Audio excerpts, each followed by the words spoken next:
June 7th, 2010 SFDB meeting. Gloria, would you call the roll, please? Woolery, absent or late.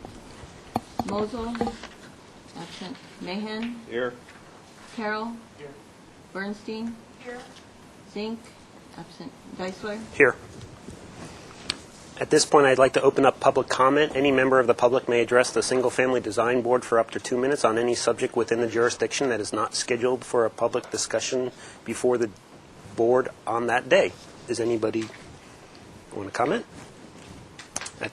Seeing nobody come forward, I'll close public comment and move towards the approval of the minutes for May 24th, 2010. So moved. Second. Any comments? Look perfect to me. Okay. So with that, we'll call for a vote, or call for a vote.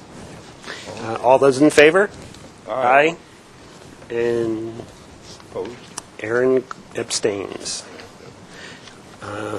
Let's move to the consent calendar for May 24th, 2010.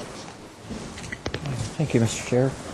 It's last week consent calendar for May 31st was canceled. We didn't have any items on the agenda last week. So for consent calendar today, June 7th, we had item A, 305 Sherman Road. Got a final approval of the landscaping with a condition and was continued 2 weeks for the architecture. Item B, 2108 Gibraltar Road, was referred to the full board. So we'd like to hear that item today, right after general business before item 1. Item C, 1255 Santa Teresita Drive, got a final approval as submitted. And item D, 1335 Mission Ridge Road, was postponed at the applicant's request. Consent today was reviewed by Bill Mahan and Denise Woolery. Do I have a motion to approve the consent calendar? Second. All those in favor? Aye. Any abstentions? Okay, that's approved. Today? That was today. That we had a cancellation last week. That's right. So we'll move forward to announcements. Any announcements? Only that Paul Zink and Gary Mosel will be absent today. Gary. Okay. And any subcommittee reports? I don't believe we do have any. No, but we don't do violations anymore. That's not an agenda item anymore, but you can certainly let me know you can tell me or send me an email or a phone call if you know of any, and we'll look into them. It's not that we're not interested. We're not doing it on. I will let you know. Okay. Okay. So with that, we can move to the regular agenda items, and we did have one project move up from the consent calendar, which is 2108 Gibraltar Road. I think it's probably appropriate to read the description. Proposal to replace a house and garage destroyed in the T-fire. Proposed is a 4,603 square foot, 3-story single-family residence, 500 square foot attached 2-car garage, 1,376 square foot of covered deck, 2,192 square feet of uncovered deck, pool, spa, and site walls. The proposed total of 5,103 square feet on the 1.83 square, I think it's supposed to be acre lot, in the Hillside Design District is 89% of the guideline floor to lot area ratio. And this was here for final review of grading. The proposal included 200 yards of cut and 1,700 cubic yards of fill. Could you? I'm Dawn Sherry, the introduce architect. Yourself? All right, thank you. As you mentioned, Denise and Bill saw this project today. It was referred to consent by Jaime because of the quantity of grading, and it already got final approval. The project never came to full board. It was reviewed by Paul Zink several times and received final, and we've been through plan check, and we are actually ready to pull our permit. We've been through everything and gotten all our plan check corrections, but then Jaime felt that because of the grading quantity and the finding that the board needed to make that the natural topography was not being greatly altered, that's the finding that Bill and Denise could not make. on consent today. So I went back and I figured out, Bill, why there is a significant amount of fill. There's, I think, 840 cubic yards of fill proposed, and I couldn't for the life of me figure out why, when we were putting the house in exactly the same place that the previous house was located, pretty much exactly, with the one exception that the old garage, here's Gibraltar Road and El Cielito coming down. This is north. It's at the corner. There's an existing driveway that goes to an existing motor court, and the house essentially came out over the hill. It's a very steep sloping lot. The previous house that burned was a 3-story element, just straight up and down, going all the way to grade on the front east side. The garage was right here. So you come in down the driveway and go straight into a 2-car garage, but we wanted to use that square footage, so we took the garage and we located it off to the side. When I talked to the civil engineer, he informed me that that was not the area that I thought had the significant amount of fill added to make that work, because this element becomes a 2-story element. It's a 1-story element from up above, and then as seen from down below, it's a 2-story element. There's a study office below. So we figured out that the existing 3-story house that used to be here, the natural grade, as you can see from these topos, it's the area under the master bedroom, which is below this kitchen, that is the area that required the fill. Like I said, the previous house had 3 levels. The new house only has 2 levels, except for a room below the living room. So it dips down, and I can show you on the full. What we did when we redesigned is we took the 3-story house and made Is this it. just the civil? Or? That's the civil, Okay. which you want to Okay. review. That's what you're reviewing, but this is going to help. On the elevations, the old let me show you the site section first. The previous house was this line here, the sloped line. The new house was a flat roof with approximately the same plate height as the old house, but we got rid of the entire roof element, so the house got lower from an apparent height standpoint. The previous house was 3 stories, so it went 1st story, 2nd story, and the 3rd story, which was down here, all in a line. But it had more than just one room on the lower level. The new scheme has only one room in the middle on the lowest level. The old house had a 3-story element all the way across the front. There was one permanent room and then subsequent conversions of understory. So this whole entire face was a 3-story. So when we decided that it would be better for the house to look like it was nestled into the hill,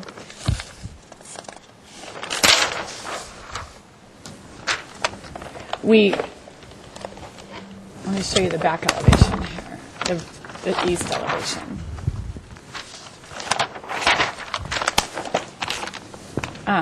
We took away the other rooms that were on either side of this lower level, this lowest level entertainment room. But this is the area now that only became a 2-story when it used to have a whole entire floor of an understory and one big massive wall. We could look up the archive plans if we needed to. I didn't have time because this just came up, but you will be able to see it on the archive plans. So this finished grade underneath the bedroom is 642, but the finished floor is 651. So we had about a whole, an entire floor level that is fill. It doesn't have to all be fill. It doesn't have to all be import. I talked to the civil engineer, and we could build pony walls underneath. But it's also important to note that now, instead of having a 3-story, it was right here actually at 4.1, I think the old house went 3 stories all the way down to here. Now we have the the upper level pulled back, and then the second level, and the third level is the lower room is way out here. And so before we had that significant apparent mass in one plane, now we're terracing. So we think we've made the house a better placement on the site, but because of there's 600 cubic yards underneath the bedroom alone of fill, and it could be reduced, but you won't tell. You won't be able to tell. But essentially, that's where those numbers came from. Okay. So thank you for your presentation. At this point, I'd like to open up public comment if there's any member of the public that'd like to comment on this project, which is 2108 Gibraltar. It's not the first item on the agenda. This is a project that was moved up from consent. Please come forward. They have a yellow slip if they're going to talk. Yeah, I don't see anybody moving. So at this point, we'll close public comment and open it up to the board for questions. The issue with a lot of the import is that it's going under the house to replace what was originally the first floor of a 3-story. And have you given any consideration to the truck routes and how that's going to work out? Excuse me. No, Bill, I didn't. But like you said in the meeting, we have alternate routes, and we'll take them. We'll just have to split it We up. could refer that issue to staff to be cognizant of that, and before this thing gets, you say you're ready to pull the permit? Yeah, except for school fees. Tony, I think what I would like is a written statement on how many trucks are going to come up one way, how many trucks are going to come up another, and how many trucks are going to come up the third. I've experienced this a lot in this general neighborhood with the reconstruction of the Sheffield Reservoir, and it worked perfectly when all of the routes were varied. Nobody felt that there was a problem, but the truck drivers will take the shortest route if they can, unless they're required to take alternate routes, and we need to distribute it amongst the neighborhood. Okay. We have a standard condition that we've used where the routes would have to be approved by the transportation engineer. Okay. Can we somehow get that into the permit? We can make that a condition of this approval. Any other questions on the board? So the total number on the fill was what? 840, I think, And 600 of that is under. is under the bedroom. And the other, I asked Lynn, the other's kind of dispersed in little pieces here and there. Okay. Well, the numbers that we had this morning, there's 1,700. There's 1,700 cubic yards. Yeah, well, but on the drawings it's different. On the engineering drawings, it's different here. There's the house. There's the house is 840 and the grounds is 860. So that's 1,700 cubic yards. They're calling it embankment. I guess we're It's fill. saying that's fill. So we got 1,700 yards of fill, and excavation is 200 yards. So that means there's 1,500 yards of fill, and it's all coming in by truck. So that one's correct? Yeah, This is it's a correct. civil And- engineering And drawing. he confirmed it. That was one of the concerns we had, but now it sounds like a lot of that is going to be under the house. So in terms of altering the natural topography, it's not so critical. But my concern is for the neighborhood, and that the truck routes will be varied. And apparently, Tony feels like they can do that with a standard condition. Okay. So let's move to comments, which I think that was pretty much That was comment. that was my comment. Well, Is there any other comments from the board? Mr. Chair? Yes. Thank you. Well, I guess I'm wondering now that we're reestablishing this neighborhood, but what are we looking at in terms of design?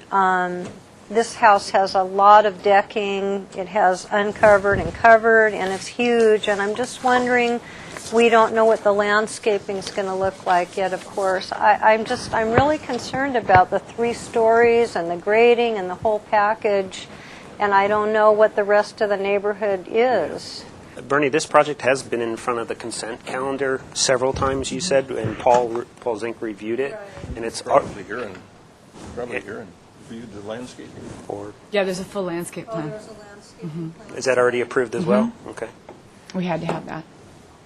So I think it's kind of past. I think the I guess I missed out so much, so now I'm seeing it maybe for the first time, that's why I'm confused. so the only but- reason why it was at consent was for the grading quantities. I don't know if that wasn't established originally or if there was a change, but that's why it's here now, just for the grading. Okay, so here, no other comments. Entertain motions.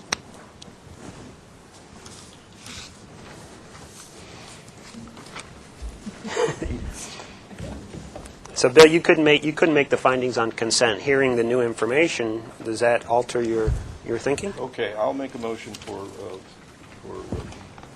approval as submitted with the condition that the truck routes, as established by staff or transportation engineer in the transportation department, will be included as part of the permit process. Okay. Is there a second? Second. Denise? Mr. Chair, Yes. could you also add to the motion the Hillside Design District finding of natural topography protection and 2 grading findings? The proposed grading will not significantly increase siltation in or decrease the water quality of streams, drainages, or water storage facilities to which the property drains. And the proposed grading will not cause a substantial loss of southern oak woodland habitat. What was the last one? The southern? They were all burned down Oak, anyway. oak woodland is all. There weren't any oaks, I don't think. There weren't. anyways. Okay. So I think the maker of the motion I would think probably we have can to make those incorporate. findings based on the complete civil engineering drawing. Okay. And that's okay with the second? Okay. So let's take a vote. All those in favor of the motion? Aye. All those opposed? I'm going to abstain. So I think that's 4-1, and the motion passes. Thank you. Thanks. That little extra bit of information really helped. I couldn't figure it out. Tony, there's your son. Okay, so we're going to move to item, actually 1 on our agenda, which is 3376 Las Autores Road. This is a proposal to replace 1,979 square foot house and a 488 square foot garage destroyed in the T-fire. The proposal is 4,005 square feet, 3-story single-family residence, attached 523 square foot 2-car garage, pool, decks, and 390 total cubic yards of grading. The proposed total of 4,528 square feet on the 1.1 acre lot, Hillside Design District, is 98% of the maximum guideline floor to lot area ratio. And I believe this is a second review, so we probably have some comments from the last meeting. We do have. Okay. I'll read them. There you go. Okay, here we go. Let's see. I'm going to answer them as you go through. No, Let's get 'em out let's get 'em first. all out first. Item number 1 was reduce the amount. Excuse me. Okay.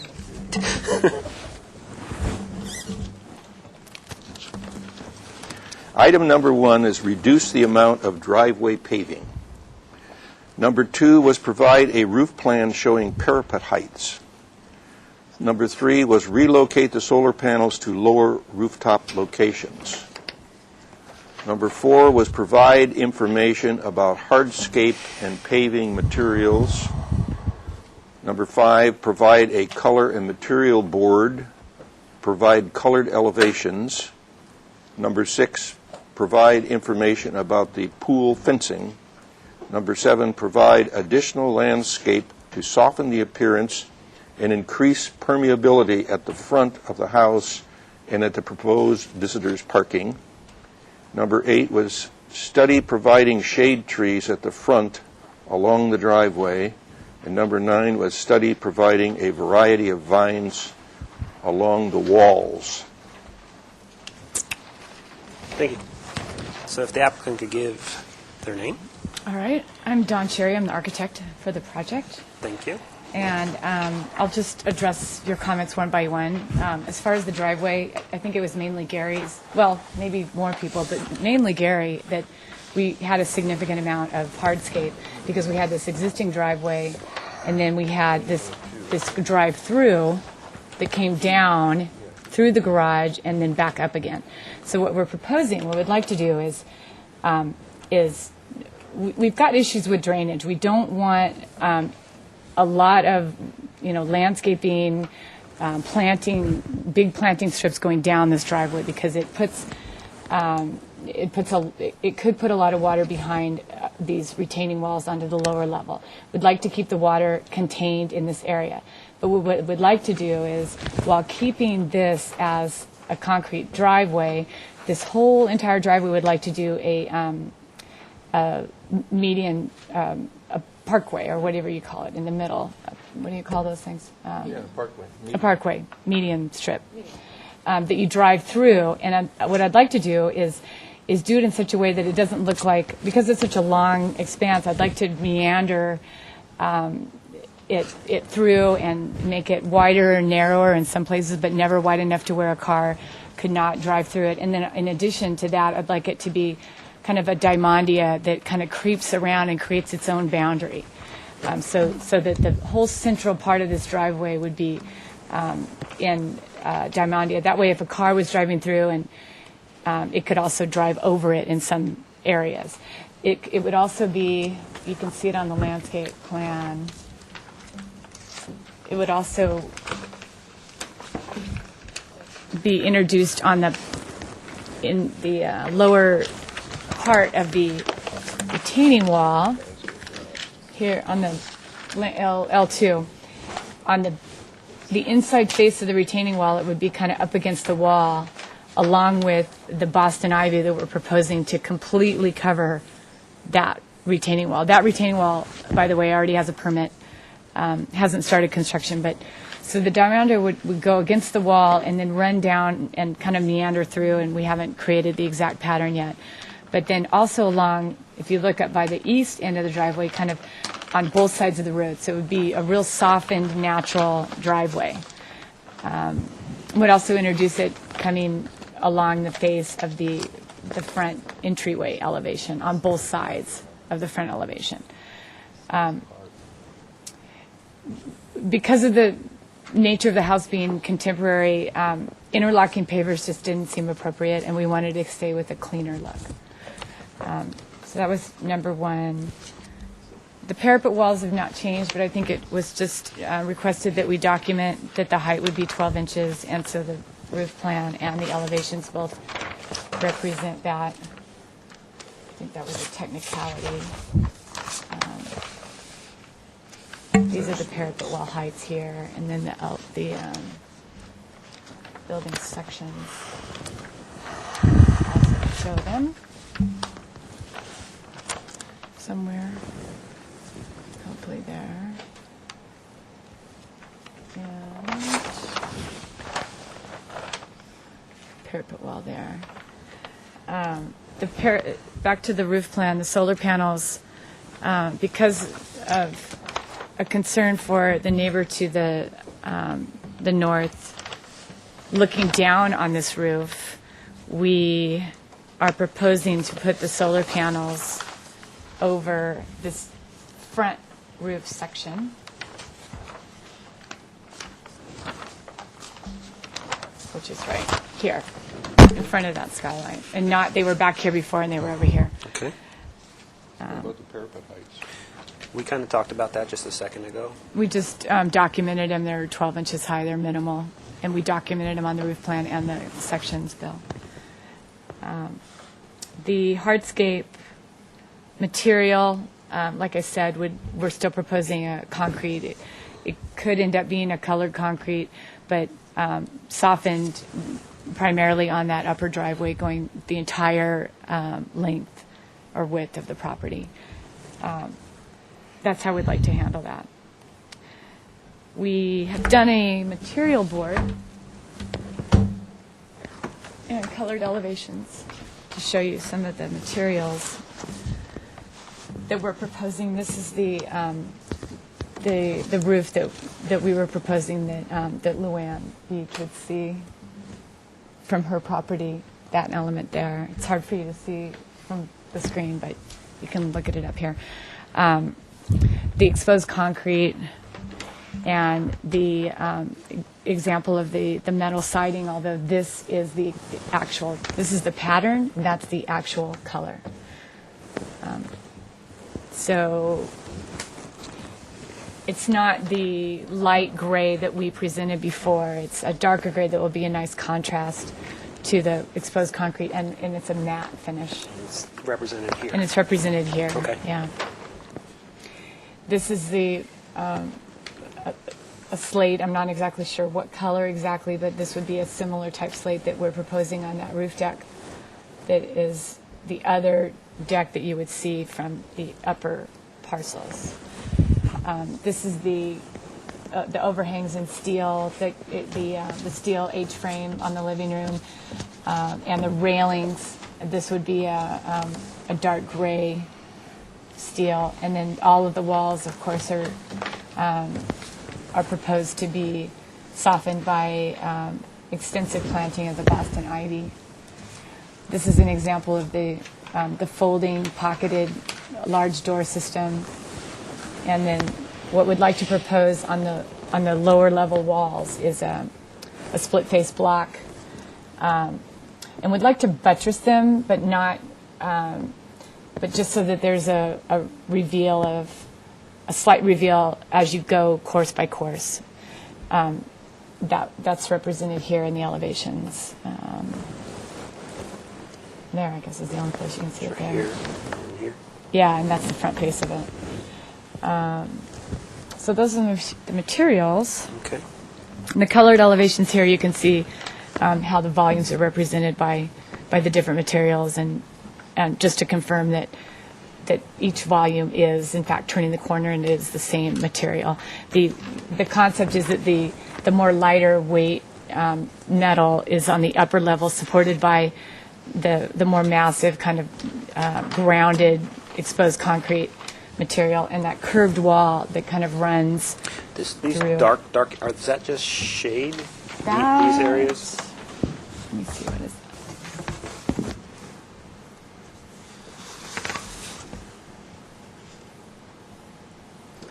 Yeah, it's not reading right, is it? Looks like a shadow that is overlapping. That's actually the metal siding going all the way down, because the whole two upper levels of the metal siding on the east side, these two, and I'll go to the elevations to show you.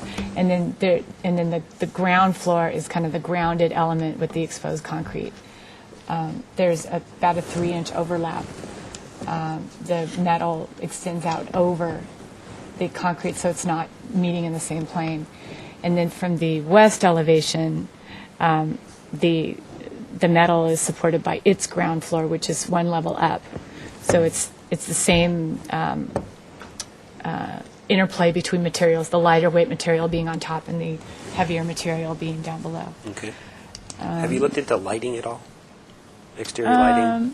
We don't want to do a lot of lighting on the outside of the building. We want to do softed lighting, down lights, Okay. wherever we can, probably. But whatever we do would probably be, if we had to do a couple of sconces at the entryway, there'd probably be a rectangular cylinder, a full cutoff that just, cast light down.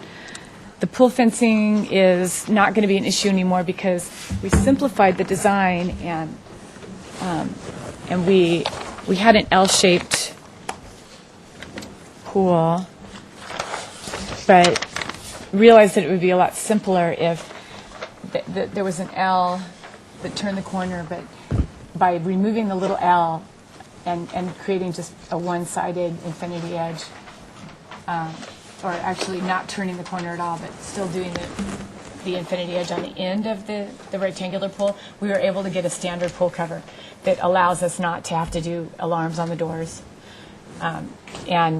And this was a planter, and now it's going to be a spa. So there's one cover that covers the entire spa and then pool, and it's one rectangular element. It makes it easier. But we'll still have a black chain link fence running, somewhere down amongst the landscaping. But the pool cover is able to satisfy the issue that we had with all these big doors opening out onto the pool area. Okay. The landscaping. Did you just say the If we had to do additional fencing, it could be down in and amongst the natural landscaping. But I don't even know if we have to have that because of the pool cover. Okay, we'll get to that. So So landscape. the landscaping, back to the landscaping, we've added some canopy trees that will also soften and cover this remaining hardscape area, 3 of them. It's a birch. It's a small kind of a canopy type birch. Where is it? That one there. Betula alba. Am I saying that right, Denise? These 3 here. That'll also soften the front elevation from the neighbor above. We looked at trying to do additional landscaping on these walls, but we really think that the ivy is going to sufficiently cover the walls, and we don't want to introduce planters in this area alongside of here. We want to catch this water with a strip drain and then a catch basin on both inside corners and keep the water as far away from the house as possible. Every single retaining wall is going to be covered in that ivy, and the owner really liked that ivy. So as far as I can tell, I don't think there was another ivy introduced, even though it was suggested by somebody on the board to look at that. Wait a minute, let me look. I'll let Denise look at that. Okay. He's not here, so. The shade trees I mentioned, and then the vines. I don't think there were any additional landscaping questions other than kind of, I think he added some more of this protea down here, before he had already brought these canopy trees closer to the house to kind of frame the house.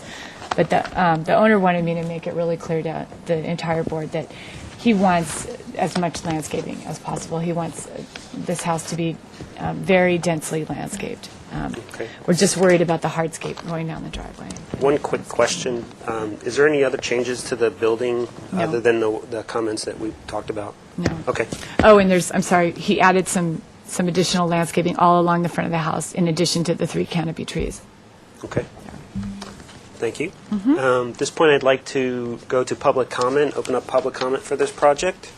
Is anyone here for this? No? So I'll close public. I'm sorry? I had a couple questions. If you you can come out and do public comment. All right. You have to fill out a form when you're done, but if you could just hit that little microphone button right there, and oops, and give your name. Name is Jean Gable. I'm the directly next door to the north. Okay. A couple questions on the retaining wall that you say is already permitted. That's already been permitted. Along the driveway. The driveway. I was curious as to whether all the dead trees would be taken out before this is built. Okay, we'll ask that question. Okay, that's one of the questions. There are a lot of dead, mature avocado trees on the property, and they have not been removed. Okay. Second question, this metal siding is facing the north, I believe. I'm curious as far as any reflection, sun Okay. reflection that will be bouncing off into the neighbors' windows. Okay. And I'm still unclear as far as the garage, the drive-through garage. Could you just show me how that works? We could quickly do that, I think. Thank you. Might be a perspective that shows it. Yeah. So this is, I believe, the driveway, or the drive.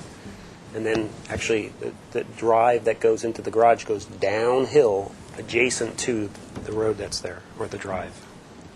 Here's a view Here's from the another east. view. Like a basement garage. It's a ramp going down. See it better here. Okay. 'Cause it's, So it comes in from, it's called Alsall Road. It's actually just a driveway or a lane. It comes in from the road and goes down. You turn and go down. Is that it? So you approach it from one direction or Both. Either. If you could talk a little bit more into the mic, I'm sorry. Certainly. And all of the subcontractors, all the trucks, will they be approaching from which direction and exiting from which direction? And will they be stacked on the road or lane? Both directions. And they'll use their own driveway to stage. So you're widening Alisal Road at that point so that you will have two trucks side by side, will be able to? No, we're not proposing any changes to Alisal Road. Well, that is you're not on Alisal Road. Your fence begins where Alisal Road ends, I understand. All right. But the road or drive that you're on, will trucks be able to be side by side?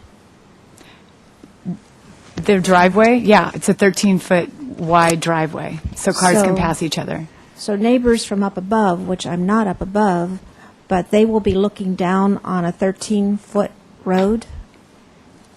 Yes. That's what it sounds like. If yes. there's an existing road there now, we're just moving it back a little bit, and we're But widening it. It's not 13 feet now. No, it's not. We're making it nicer. We're making it a better road so that people feel more comfortable on it. In the fire department. And the fire department is happier about it. Any more questions? I think that's all. Thank you. Thank you for your comments. So at this time, if there's no more public comment, okay, you're going to have to fill out a form as well, but if you can come up to the mic. And your name for the record, please. I'm Luann Beach, Okay. 422 Los Alturas. I'm to the north. Okay. My question is, has a study or whatever you do for the, I'm just concerned about the stability of the hill, Okay. and I don't know at what point you do that. We'll ask that question. Okay. Thank you. Any other public comment? Okay. If you could fill out a slip before you take off. Thank you. My name is Joe Connell. I'm a new neighbor. I just moved in 8 Alisal Road about a month ago. Okay. So, Welcome. hi, Bill. Been many years. My main concern is access to this property because it does not have any street frontage. It's and I'm curious as to whether the access is going to be taken from Alisal Road, which is extremely narrow and winding, or are you going to be coming from Los Alturas, or both? If you could address your comments to the board, and we'll ask that question to the applicant. So we'll just ask about access to the property. Mm-hmm. Okay. All right. Any other questions? Okay. Again, fill out a yellow form before you leave. Okay, thank you. Thank you. Thank you for your comments. Any other public comment? Okay, at this point, I'll close public comment. It looks like Tony might have some Oh, yeah, words of we do. wisdom over there. We have a public comment letter in opposition from Paula Westbury. Okay, one letter in opposition, and I'll close public comment. At this point, I'll throw it to the board for questions of the applicant. And some of the questions I think we should address are the ones that the public brought up. Mature dead trees along this, I guess, retaining wall. My guess is not seeing dead trees on the landscape plan that they will be removed. Yeah. Okay. Also, the one comment about the reflection of the metal is a good question. So I don't know if there's a number that can be assigned to that as far as a reflectivity goes. But that's something that we'll look at and have to approve. And the other question that was brought up was the stability of the hillside, which is, I'm sure there's a geologist report or some engineering soils report that would address that, and the applicant would have to make sure that they design and build that project according to the recommendations of that engineering. Okay, so questions of the board? Mr. Chair. Yes, sir.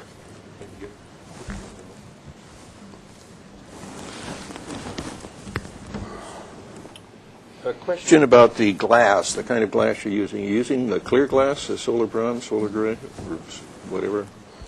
We haven't chosen it exactly. We're researching it right now, but it's going to be at least low-E. It might be a double low-E. It will probably have a very, very slight tint to it, and it will have to use a special glass because of the Title 24. And right now we're working with a glass company to figure that out. Okay.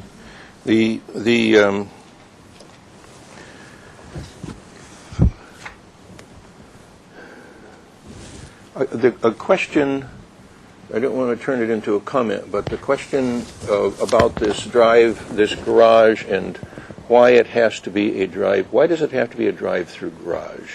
Why can't people just back out, or like most people do on the Riviera, they back out of their garages and they back, something. Why does it have to be a drive-through? Because it would be really inconvenient to. This is pretty steep. It's a 12%, and it's really inconvenient to drive in and have to back around. And we've made it narrow so that you don't have to even think about it. You can drive in, you can park, and you can drive out. For a lot of people that come in and out during the day and don't need to park their car in the garage, they can park right in front of the house, outside of the setback, coming from either direction. That kind of answers one of the questions from the neighbors. But we also used it as the design partie, if you will, that the whole house was designed around this curved wall and bringing the circulation and hiding the garage from view from the street, which we thought was advantageous for a lot of different reasons. We just don't want to see the garages. We just didn't want to see the garage.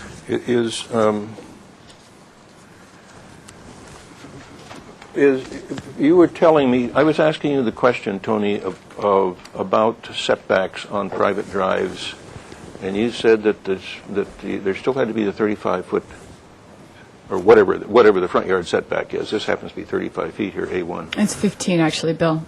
We verified with Tony that the interior yard setback along here is 15 feet, and we've drawn it here for parking. Remember you told me We just that... have a little bit of 35-foot setback in the very corner. I don't remember. We saw one like that on the street.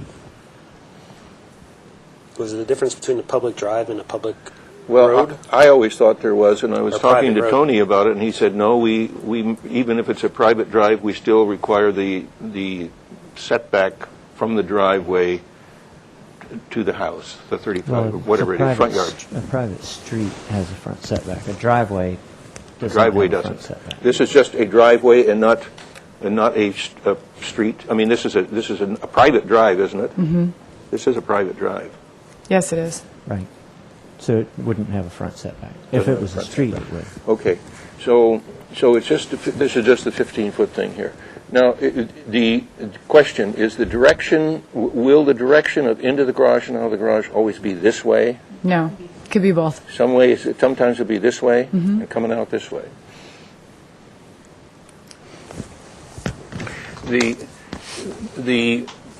Have you explored of minimum the question I'm trying to get at is the amount of paving. That's I mean we're talking about a gigantic, and I appreciate your median idea, and I think that helps.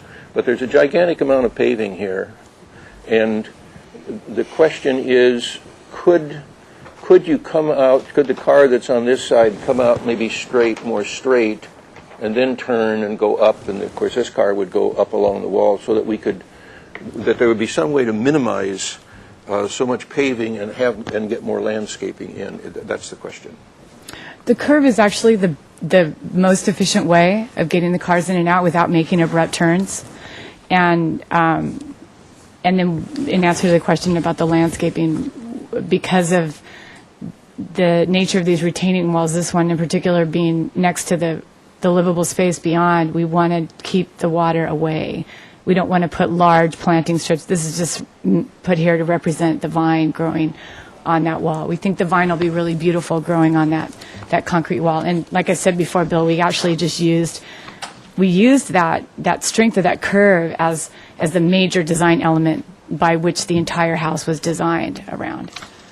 But it is the most, I've played with and probably changed that radius 5 or 6 times to get the most efficient way to get the cars in and out, and narrow it. Before I had it a lot wider coming up here, and I narrowed it down to 13 feet at the throat, and there's no other way to get the access to the 2-car garage for both cars unless it widens to the point where both cars can access it.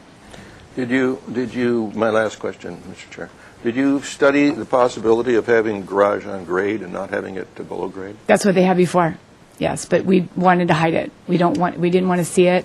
We also liked the ability to not have to back up. It's uncomfortable psychologically, doesn't feel right, and especially trying to get the garage down, you can't back up. It's really difficult to try to back up a hill. This was just the best way to do it and make the occupants of the structure feel more comfortable. Thank you, Mr. Chair. Thanks. Questions? Mr. Chair? Yes, Denise. Had you thought of perhaps, since most likely the people that live here will possibly be coming in the same direction each time and then leaving the same direction, having them be tandem instead of it being 20 feet wide for like a regular 2-car side-by-side garage. If they were tandem like this, then you can narrow that up a great deal and have more landscaping. We did that. That was one of our first designs because we actually wanted to use more of the width of the house, but it's on this caliber of a house, this quality of a house, you really need a 2-car garage, and a tandem garage just doesn't give you that feeling of a nice quality-sized garage. So we went back to the 2-car garage. It didn't really it didn't make that much of a difference. It was a 15-foot wide garage instead of 20, so it was a difference of 5 feet. So it didn't really buy us that much, and we just thought for what we're gaining by having a real 2-car garage that meets code, and it allows more flexibility and maneuverability for all the cars. It just wasn't worth it. We brought it back. We took the 2-car back. Okay. Any more questions, Denise? Landscaping? Are you proposing vine pockets at the bottom of the wall, or are you proposing that the vines grow down the wall Vines at the bottoms of all the walls, and the tops, like the and landscape? if the landscape, like the top of this entire wall, is planted with the creeping rosemary that trails down that entire wall. No, the Boston ivy. The Boston ivy all along here and all along here. So are we going to have vine pockets down there? Or Yeah, there's the landscape plan shows all the Per the vine landscape pockets. plan? Mm-hmm. Okay. Yes, Bernie. Tony, when they, with the garage below grade and that, are they getting any concessions on square footage for that design? Because I know we're at 98% of the maximum guideline. There was a deduction in the square footage calculation, the FAR calculation. I don't remember if it was garage or the lower level of the house, but a portion of the square footage does get a 50% reduction.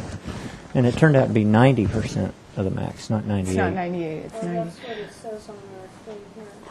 Okay, so we'll make that correction. We recalculated it, taking that deduction into account. With the change, with The reduction. credit you gave them. Okay, Right. thanks. But that didn't make a percentage point of 8 percentage difference. It was the lower level of the house. We didn't take any credit for the subterranean garage. Right. Okay. Can we? I don't think so. Doesn't matter. Any additional questions? We'll move to comments quickly. Comments? Yes, Aaron. One was to just add the avocado trees to the landscape removal plan, if they're not on there already. Second was to consider maybe planting some oaks where sycamores are proposed. Sycamores are great, but it seems like oaks would be appropriate as well. Okay. And then the Arbutus unido, if that ends up being Arbutus unido, that's much too big. It should be Arbutus unido compacta. Which one is that? That triangle symbol on the plan. That one there? Yeah, It should be the Arbutus Annudo compacto. yeah. That's a dwarf form. Okay. Okay. Any comments about the birch trees or the other landscaping in front? I think the Boston Ivy's a good solution to cover those walls. And the birches are acceptable? I think they're acceptable. Okay. Any other comments? Well, Mr. Chair. Architecture? Yeah, architecture. I feel a little bit boxed in on this project. The below-grade garage, in my estimation, the below-grade garage presents all kinds of problems that I understand. You know, if you've got the water problem because we can't have permeable paving because the water will soak in and so on and so forth. And the amount of paving that is required to make this two-car garage work, coming and going in the same in either direction, is a real problem for me. This is a big house. This is a big site. It seems to me that there would be a way to design a house that would have a garage on grade, and not have so much paving along with a lot of flat roof. I have a problem with that. I don't want to give up the permeable paving, and so if there's a water problem associated with this down and up, these ramps, that's troublesome to me. I have a great deal of trouble with the not the massing of the architecture. I think the massing of the architecture is very, very nice and acceptable, but I believe the material. I will not be able to support neighborhood compatibility in terms of materials. A lot of glass, which will be tinted and probably be gray because that would match the gray steel. I don't know of any other, and this gray is almost black. It's a very dark gray, but even so, if it wasn't, this is a very Miesian building. I love Mies, but I just don't think it's right for the Riviera, and I don't know of any other dark gray steel houses on the Riviera or any place in Santa Barbara. So I'm not going to be able to support neighborhood compatibility on this. It's a big house. It's going to have a big presence, and that's troublesome to me. Now, 2 weeks ago, we did approve another project over on Las Alturas with the Corten brown steel, and for some reason, brown seems to be more compatible on the Riviera than gray. And I do believe that this steel will be reflective, just like black cars are reflective. In fact, they're the most reflective cars of all. When they're all cleaned up and shined up, they reflect more than anything else. So I'm not going to be able to make that finding, but I have a problem with the concept of the garage below grade and this great almost commercial ramp down and ramp up kind of thing. Okay. Maybe we're out of comments and looking for a motion at this point. Can I make a comment with Well, I haven't just heard to comments from anybody. I haven't heard comments from you or from Bernie or anybody on architecture. Mr. Chair, Yes, Bernie. pretty much would like to back up what Mr. Mahan said. My comments were, not only is there a gigantic amount of paving, but the house, it's more than twice the size of what was previously built, and it's built with unnatural materials that do not follow our guidelines, the metal, the concrete. In our guidelines, it talks about proposed materials and colors will maintain the natural appearance of the ridge line or hillside. I don't think it does that, and I really think that it needs to be restudied, and I also don't support the design of the garage and the ingress and egress. All right, thank you. I'll chime in with some architectural comments as well.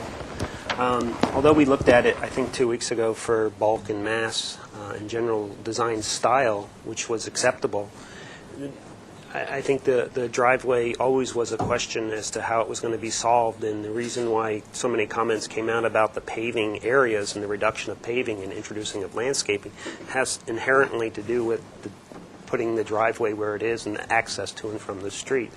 So, as Bill mentioned, I'm having some difficulty looking at all of the paving as well. This plan still calls for some semi-permeable paving, and then the landscape plan calls for non-permeable paving. So I'm not sure we're getting any permeable paving as part of this proposal. So I'm having difficulty with the drive-through garage being below grade and how you access it from both directions as well. That's my general comments. I think there's ways of landscaping it to make it better, but I'm not sure the solution is appropriate for the neighborhood, and also the materials that Bill mentioned and Bernie mentioned are, on the contemporary side and a little harsher or a little harder than what probably the neighborhood would find compatible. It is a statement, and it's a good piece of architecture. I'm just trying to make the findings for compatibility. So, it's my 2 cents. Chair, the driveway to me seems acceptable if the rainwater is treated appropriately. And I see on the landscape plan we have a dry stream bed, and so maybe we need more information on drainage as far as that. The materials, I don't disagree. I think the Core 10 would be softer than what's proposed. Maybe a green roof, if that's in the budget. It's not allowed in high fire. A green roof? Really? Yeah. News to me, too. We had some come before us. Several. But it just depends on what type of green you put on it. No, it doesn't. They're not going to let us do it unless we change the ordinance. We have to work with the fire department, all of us, to do that. So, I guess I'm kind of in the middle. So you find the driveway generally acceptable? acceptable. Yeah, I think functionally it works quite nice. I can see the reason for it. Denise, I'm not sure you've chimed in on the acceptability or compatibility of the project yet. Yes, Mr. Chair. Well, it's a modern house, which I have no problem with. I rather enjoy that, and I think that if there is any place where that is acceptable, it's in an area such as this. There are many different kinds of homes up there. I think, though, that because of the size and because of the style, that maybe some concessions need to be made about the garage and the driveway. I still think that it's kind of a nice thinking outside the box idea to have the drive-through driveway, but make it the tandem. Don't make so much paving. Just narrow it up, get some more landscaping in there, and I could accept it. That's really my only qualm with it. Kind of looking at the board and their comments, I'm not sure we have enough members of the board that would find this solution acceptable right now. I can do a straw vote, but... Can I make a couple comments before you make that straw vote? Just to respond to a couple of things that have been made. We're not... Just quickly. We're not set on the dark gray siding. It's a work in progress. Okay. We were asked to come back with samples of kind of the materials we were thinking about. It doesn't have to be that dark gray.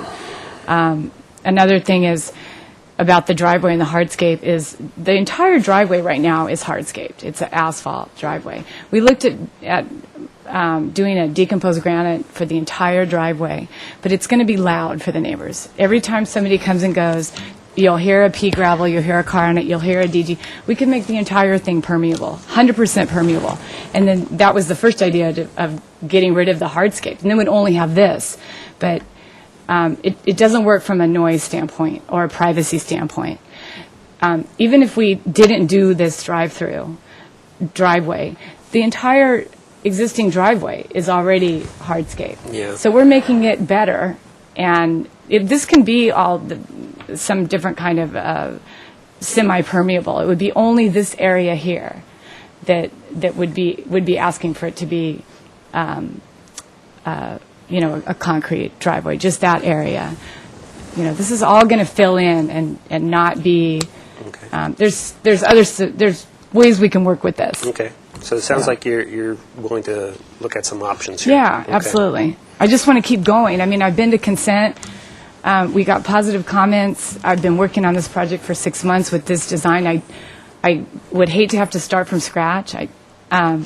When the entire house is designed around this really unique way to do the driveway. So maybe I can do a straw vote in such a way that we can understand if this drive-through underground garage solution could be acceptable, if it was modified in a certain way or That would be very changed in helpful. landscaping or changing materials. So I'd like to present a straw vote to the board to see if a design solution where we'd have a drive-through garage at a lower elevation, not a tandem, but a double garage, could be acceptable to the board if there were some changes to either materials, landscaping, or other elements of the driveway that would make more permeability to the project. So I think, does that one up? I don't want to say absolutely. We're not saying we'd have to see the solution and then approve it, but are we open to a solution if it was modified some to what we see now?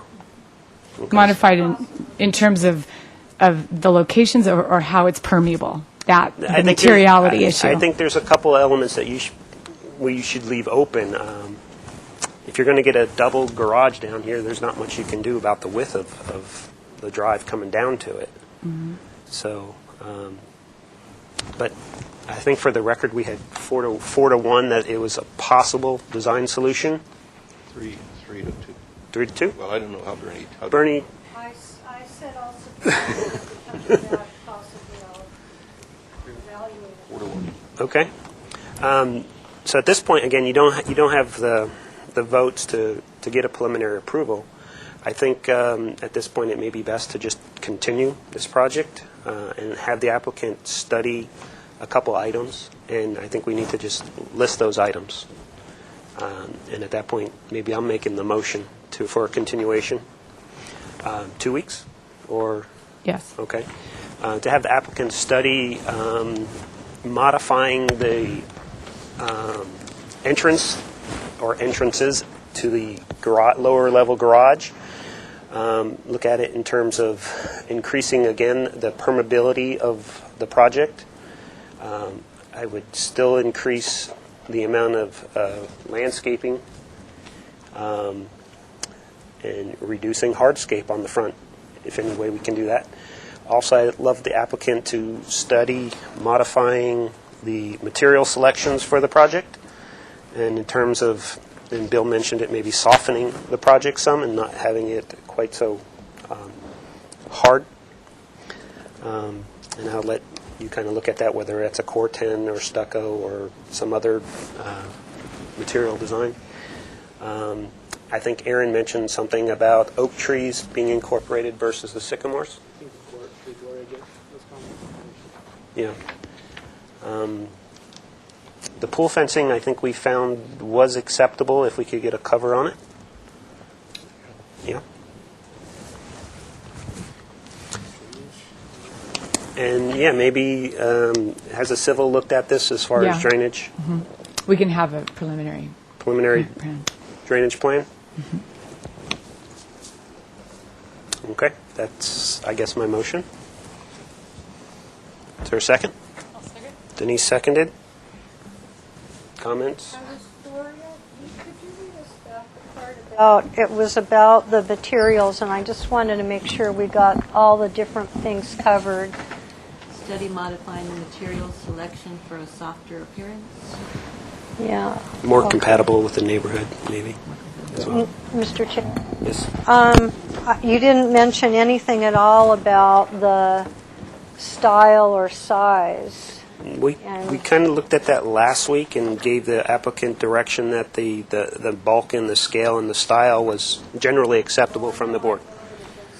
So I want, I still want to have that brewing. Maybe the softening of the materials will help. Maybe. So we have a second. Any other comments? I'll call for a vote. All those in favor? Aye. All those opposed? Motion carries. Denise, Thank you. thank you. So that's a 2-week continuance. So we're going to move to item 2 on the agenda, which is 2102 Edgewater Way. The proposal for a 2-story addition consisting of 497 square feet at the upper level and 363 square feet at the lower level, and a 255 square foot upper level deck. The existing 2,229 square foot 2-story single-family residence and attached 422 square foot 2-story garage are located on a 9,375 square foot lot in the coastal zone. The project will abate violations by removing a storage shed and altering and permitting existing fencing. The proposed total of 3,511 square feet is 99% of the maximum floor to lot area ratio. Planning Commission approval of a coastal development permit is requested. This is a comments-only project. And once we have our drawings, we'll have the applicant do their presentation.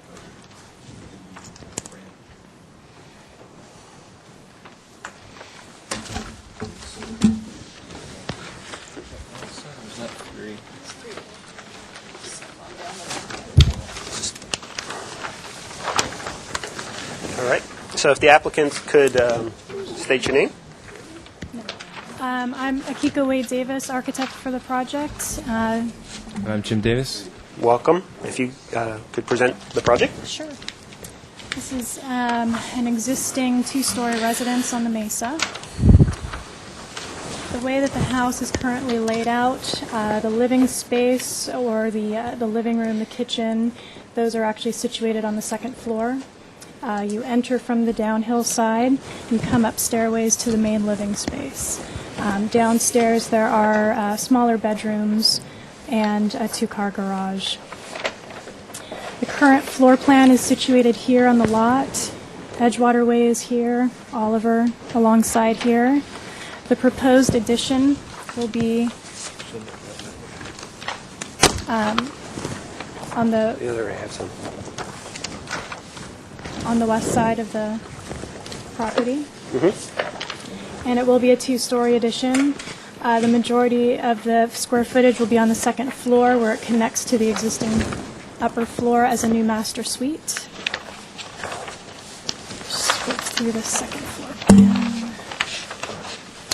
So upstairs, the new master bedroom facing south with a bathroom and closet behind. We're also proposing a new deck. This deck is existing, this deck is existing. What we're proposing is a narrow walkway to connect this deck with the new master deck. The deck will extend up on the west side with a spa at an elevated portion of the deck. We are going to propose a wood slat screen wall for privacy for the owners as well as from the neighbors. Okay. On the lower floor, we're also proposing a pool, which was shown on the site plan, and so we're proposing a cabana down here with a small powder room and some storage down below. It's a tricky floor plan since it is a 2-story structure, and we are expanding the upper living area. Instead of just having an open space down below, we are wanting to fill this in, so proportionally it's working, and mass-wise it's working, so it has some support. Okay. Elevations? Elevations. We're working with the existing style of the house. So this is the south elevation. This is the entry door here at the existing deck. So this is the The void. proposed addition, yes, this Okay. is the void here. This is the proposed addition. We're going to be matching the massing and the roof style of this portion of the house. This portion actually slopes up beyond with some great clear story windows to the north. Works as a great art studio. Okay. So height-wise, we're not increasing the height. This is showing the deck elevation with the lower floor cabana below, and this is showing the spa with the screened wall Slats, beyond. yeah. So this is a side view of the slats. Is this This is actually just the roof. As you see it, it's looking up? deceiving. Looking Yeah. up. Okay. Okay. And so this is the north side where we have all these great existing windows that we're keeping. Okay. Anything else? Do we have the neighborhood, the 20 closest home comparison? Yeah, we do.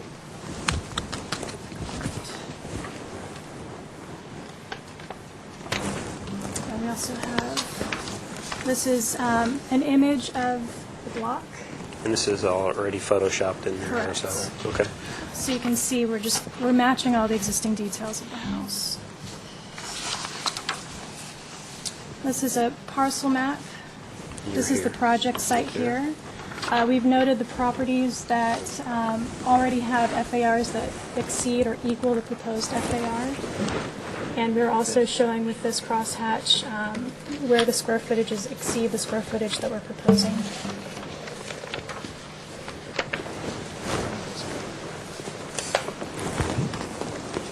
Did we do like the FAR breakdown that's on the website at all? Okay. Got that as well. We're kind of used to seeing that. That's Okay. why I brought that. Okay. So according to the, No, we're this is fourth on, I fourth guess, for the size of square And footage. we're fifth by FAR. We're fifth FAR rank. We also have street silhouettes. Okay.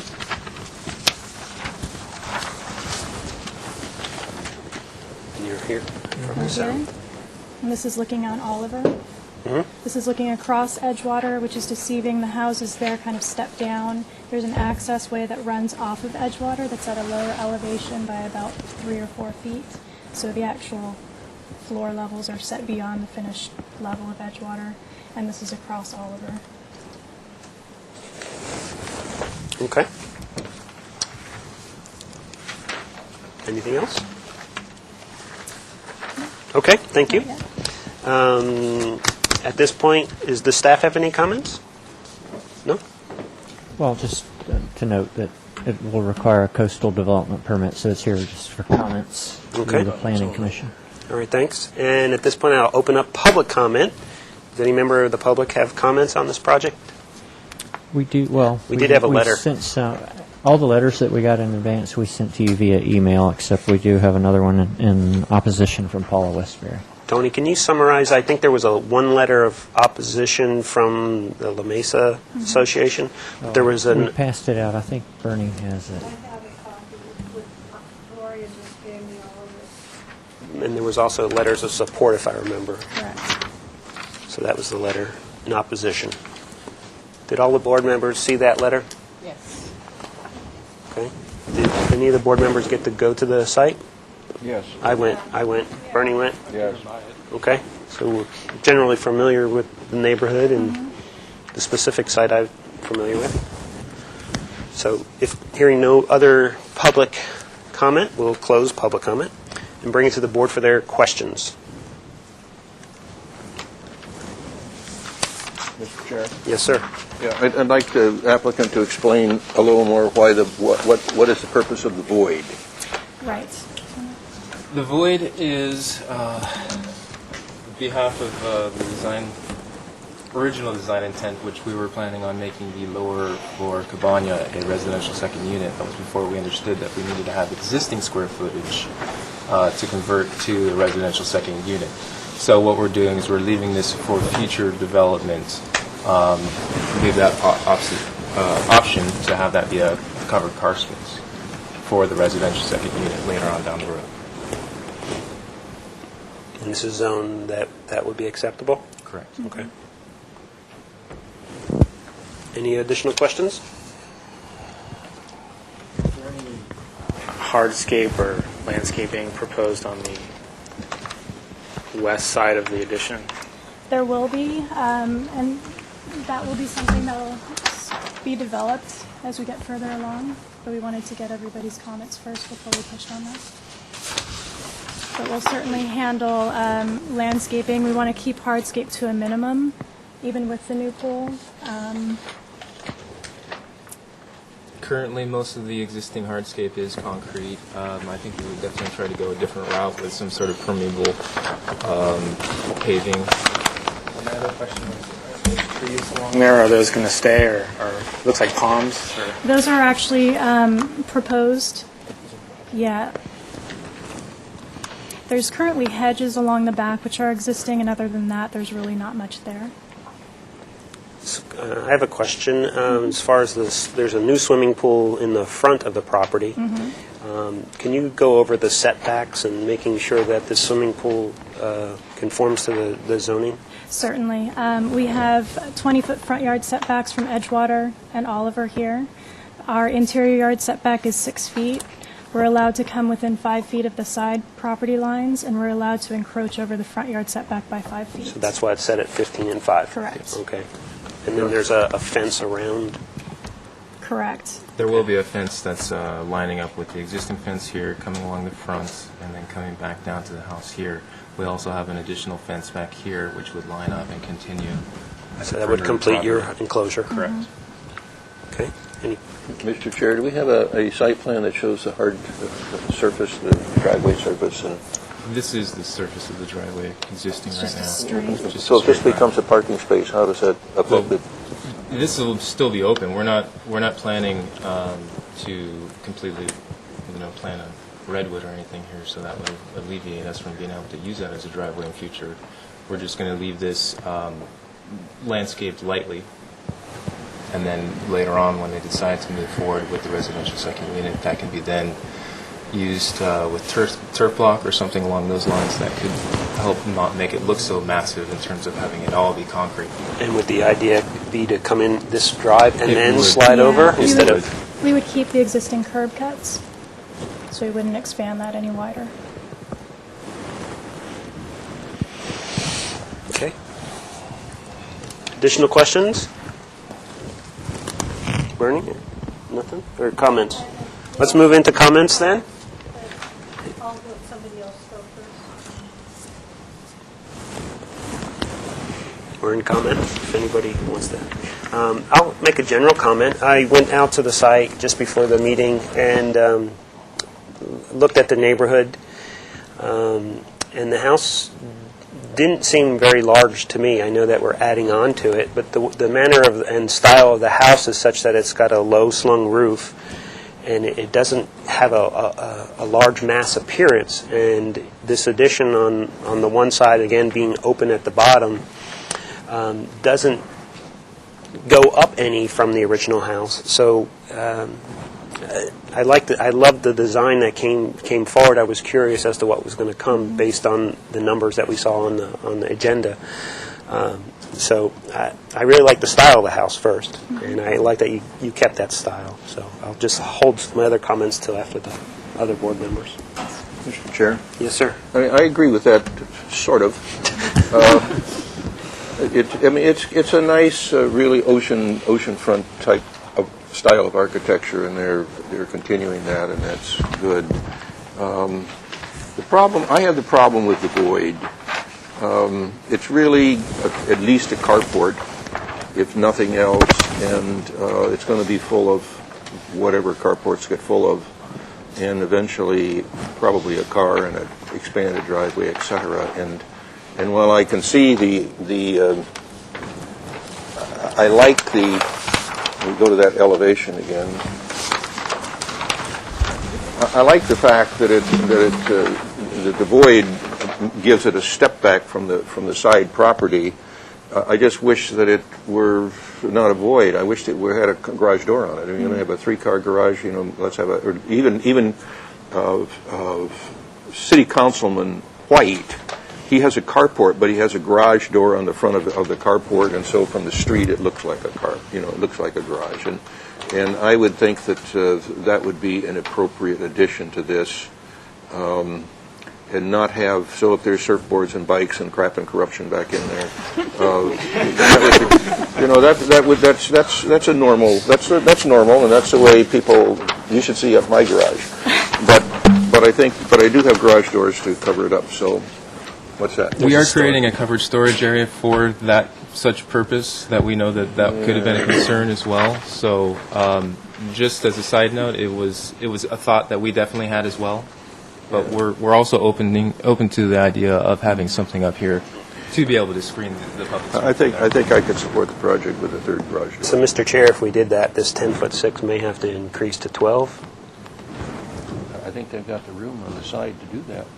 If it's eventually going to become a garage or a carport, they might as well face up to that. I want to think about, Okay. Otherwise, it's going to become a marginal garage.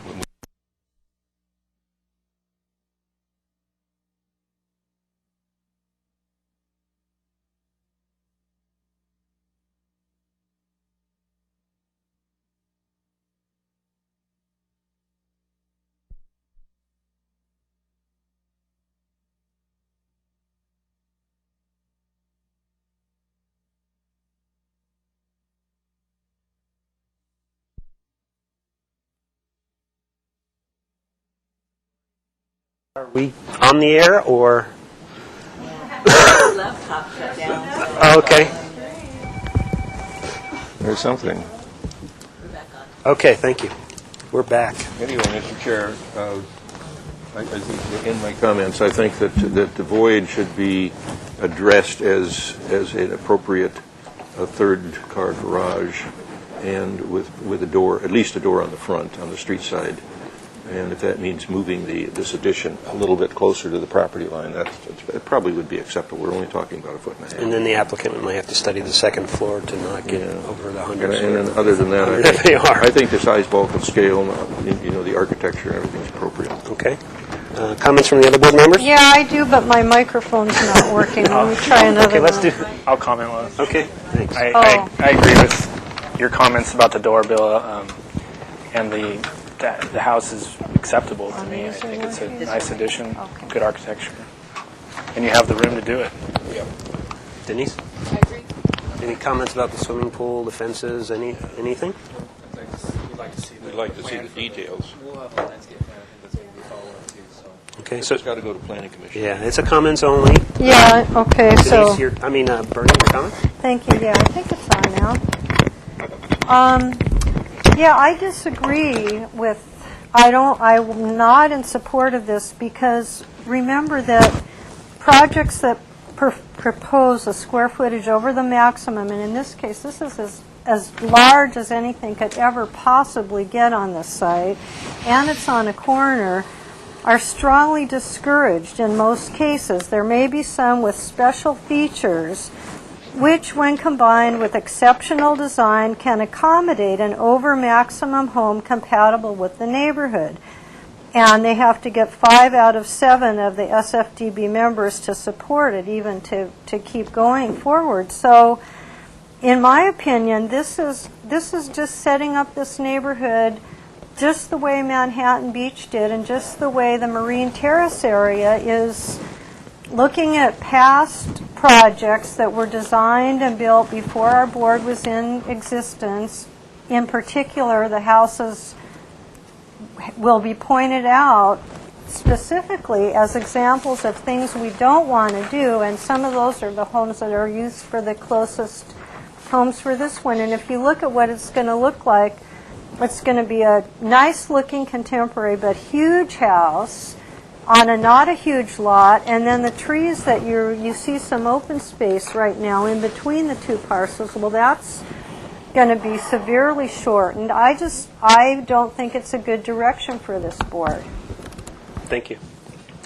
Tony, question for you. Bernie just mentioned a percentage of board members that needed to approve the project for it to move forward. Can you kind of shed some light on that? That would be true if you're exceeding 100% and we're requesting a FAR mod from the Planning Commission. You'd have to get the 5 votes here before you could even make the request. So with its current proposal, that's not a requirement? Right. Okay. Question.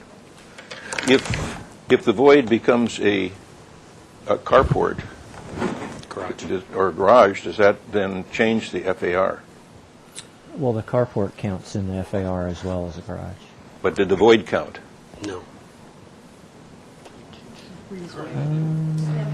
So that's That's going true. to put it over Right. 100. That's gonna be That's the- going to put the it deal over breaker. 100%. So, You're right. Right so now, there's it's an just issue. There's unenclosed an square issue footage. there with that particular thing, and so.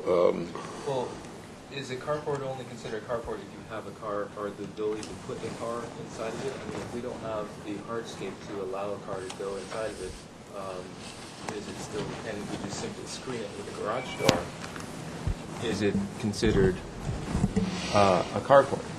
Or is it just considered a breezeway that now has screening on it? It's going to be a carport. Even if a car can't go inside of I it? suppose if it had a garage door on the front and it was open in the back, it would still be a carport. But, yeah, it still Mr. Chair, counts as square my footage. feeling is that it's the whole purpose of putting the garages into the FAR and carports into the FAR is that they add to the size, bulk, and scale of the project. So this is adding to the size, bulk, and scale. So everybody's got to face up to that. And what Bernie's getting at is that this is a big house of, it's not saying that it's bad architecture, it's just saying it is a big house, and we need to give that, and everybody needs to give that consideration. So it may very well be that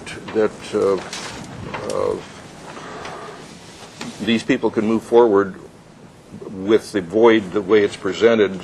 It won't get my vote, but maybe there'll be enough to make it move forward. If it has to have my vote, it probably isn't going to move forward. It's going to be continued where they can study that, because we will want to know what the real FAR is with that closed in. Okay, so the applicant could move forward with this proposal, knowing that if they wanted to pursue a carport in the middle, this proposal would be well over 100 FAR, and then you would go into that other criteria that Bernie mentioned, and you may not get that. Right. Okay. If we were to, can I ask a quick question? Okay. If we were to, instead of having a garage door here, if we handled this as fencing or gates or something that gave it a solid appearance but wasn't necessarily a garage door, so that the gates were maybe 6 foot wide, and didn't allow a car to drive through, is that something that would be acceptable? Are 6 foot wide as well? No, it would mean that there would be fixed wood slats, similar to what we're doing for the upper deck, matching that detailing and having the operable opening. Well, that would be a question for the whole board to answer. I'm not sure what their comments would be. It doesn't necessarily change the bulk of the second floor, so you would still have that much square footage on the second level.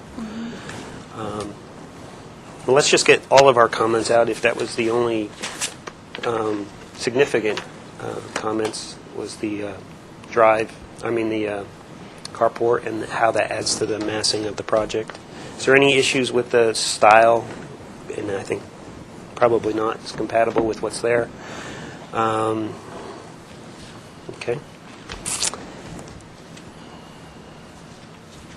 Mr. Chair? Yes, Bernie. Yeah, I would just like to reiterate, it's not a game where people try to outdo the numbers or, put a different door on something. This really is about trying to protect neighborhoods so that they maintain some open space and some integrity rather than ending up like we have in a lot of coastal cities where the houses are, 10 feet apart and they're huge, and that's what the precedent sets when things like this get approved. Okay, thank you. I have a question for the applicant. Would they be willing to study options of not having the void? That's what I think. Okay. Mr. Chair? Yes, sir. I'd be prepared to make a motion for a continuance for the applicants to study options that would eliminate the void. Is there a second? Second. Discussion on that item? Well, we've probably discussed it. Okay, so let's take a vote. All those in favor of the motion? Aye. All those opposed? I'm opposed. So that's 4-1. I think it doesn't meet the neighborhood compatibility. So we're going to send the applicants back and have them look at their design and see if they can come up with a solution to reduce the massing of the project, the apparent massing of the project, I guess. But in general, I think you have some pretty good comments as far as the style and the massing. Some kind of an approvable project. Yeah, thank you.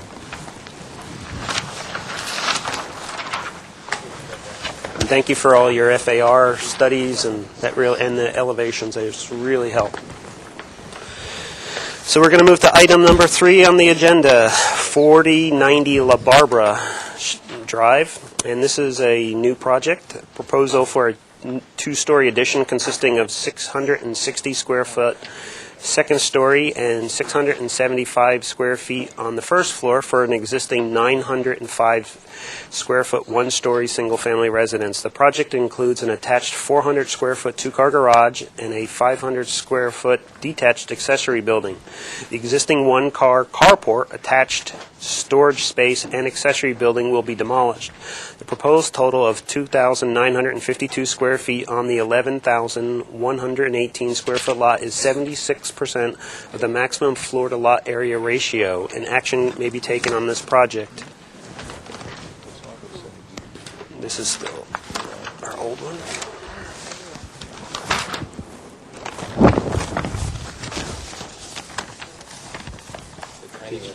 Did you get a copy of this already? Most people haven't heard of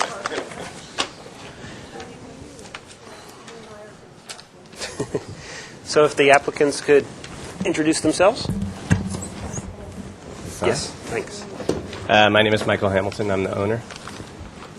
Jennifer Hamilton, owner. All right, welcome. If you could present your project. Sure. I think the easiest start is basically we have an existing residence that has an existing carport with a small attached shed. We want to keep intact the main residence, remove the carport and storage shed, and construct the addition as shown. Also part of the project is we have an existing storage shed. It's very dilapidated in the back of the property that we want to make useful. And so part of what we had proposed is currently the footprint encroaches into the setbacks. And so part of what we're doing is trying to make, revising it so that it's outside of the setbacks, but try and at the same time make use of what's already there. Okay. So that's the footprint? That's the footprint.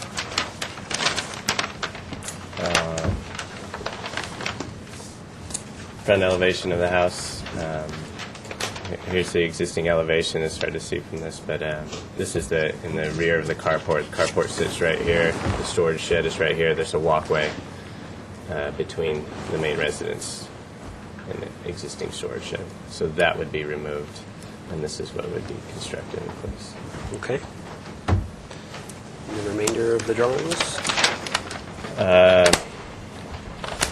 The east elevation, this is the most impacted, the west elevation, the most impacted elevation, which would be all new.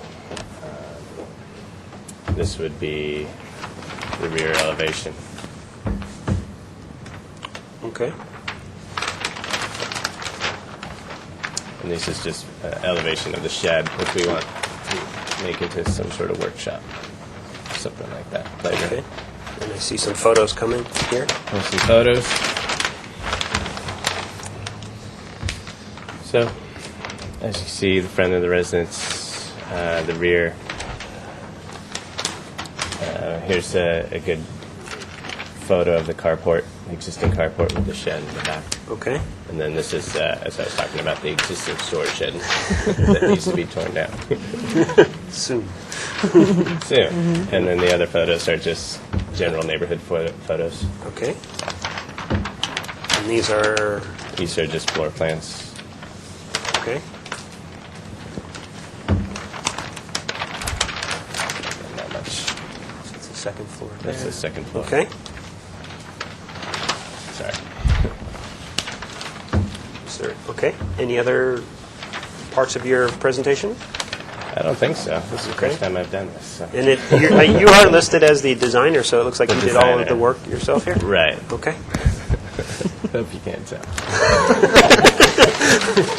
No, thank you. Oop, I'm not an architect. okay.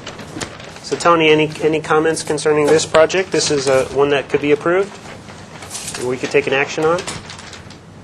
Yes, we've done the environmental assessment. Okay. At this point, I'll open up public comment if anybody has a comment regarding this project. I'm not seeing anybody come forward. Tony, do we have any letters? We have a letter in opposition from Paula Westbury. Okay, so one letter in opposition.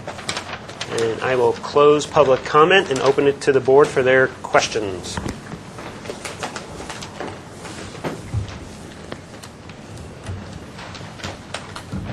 Chair? Yes, sir. Question to the applicant. Did you investigate a single-story solution? We did, but it was difficult to find something that would work with the existing residents. We wanted to keep the main residence intact, and at the same time make, the proposed addition, I thought would make use of the space more efficiently, I guess. Okay. Any other questions for this project?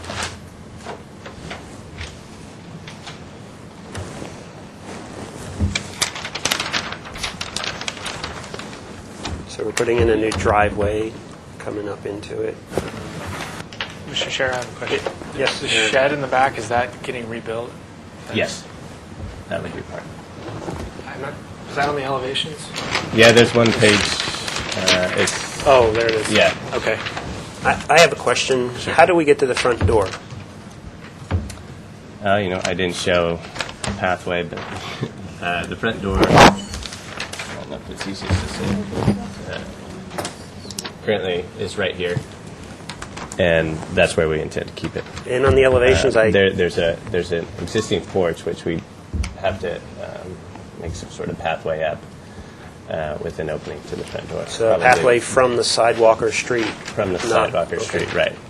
And on the elevations, I noticed there was some either trellis or another roof structure We thought we would try and here. just currently the existing elevation, there's just 4x4 posts that there's an existing porch in the front right now, and so this is just aesthetically more pleasing. And this would be covered with a roof It would material? be covered. Okay. It's currently covered now, and it would continue to be covered. Okay. Any additional questions, or we'll move to comments? Comments?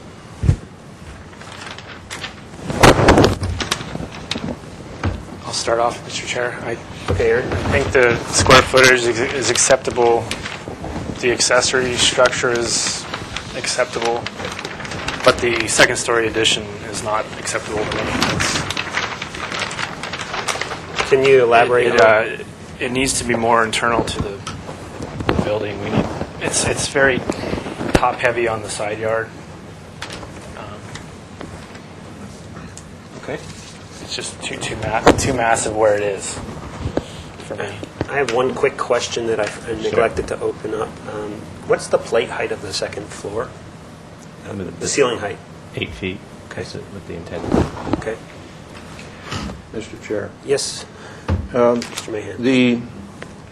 I don't know if the others of you visited this little street, but I did, and it's a very kind of a special little dead-end street, and it constitutes its own neighborhood. If we ask these people to go for the 20 closest houses, I don't know where they'd go to, because this is a little neighborhood all unto itself, and it's got a certain charm to it.